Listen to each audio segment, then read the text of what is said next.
When a church sends a missionary overseas, supporting them is both a communal and an individual task. As a church body, we send financial support, set aside time to pray for them during worship, and create opportunities to highlight and encourage their ministry. But the church is made up of individuals, you and me, and we each have a role to play as well. So here are 7 things we can each do to support our missionaries. And just like a good children's song, we've got hand motions for each point. Okay, first hand motion, follow me. That's you signing up for a missionary prayer letter. Sign up for as many missionary prayer letters as you feel comfortable with, but don't worry about your email box getting filled up. Missionaries are busy people too, and the most you'll get is perhaps 1 update a month, but more commonly, it'll be quarterly or bi-monthly. These newsletters will help you pray for the missionary. That's the first and most important thing that you can do to support a missionary. They'll also help you get to know them better. But there's a little secret. God can also use prayer letters to change you. Second hand motion. Find a table or the arm of a chair. That's you clicking reply when you receive a missionary prayer letter. You just need to write a sentence or 2 about something in the newsletter or a word of encouragement. It doesn't have to be more than that, but it'll be greatly appreciated. This next motion has 2 parts. Click, click.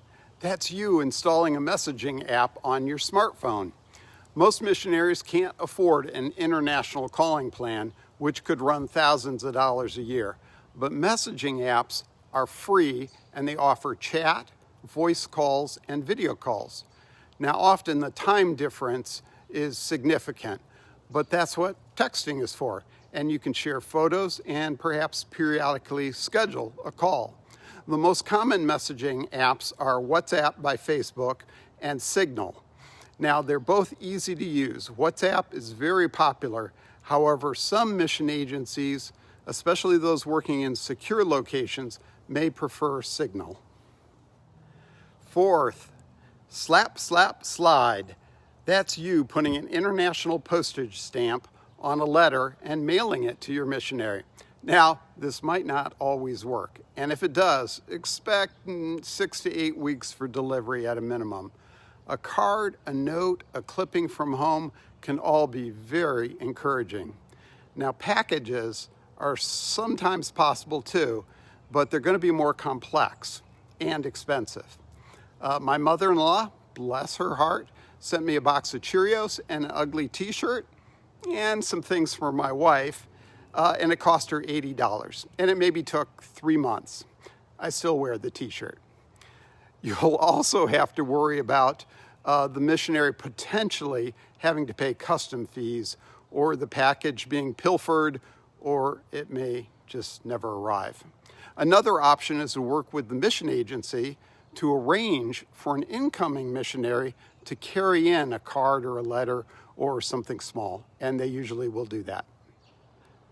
Fifth, move like this. You're driving a car. Missionaries have all sorts of practical needs. When they come home, they might need to borrow a car or have a place to live. Gift cards, stocking a refrigerator, flowers can all help that transition. And then on the field, they might need help with overseas banking, taxes, someone to hold a power of attorney, practical things. 6, rub your knees. Praying for your missionary is the most important thing that you can do.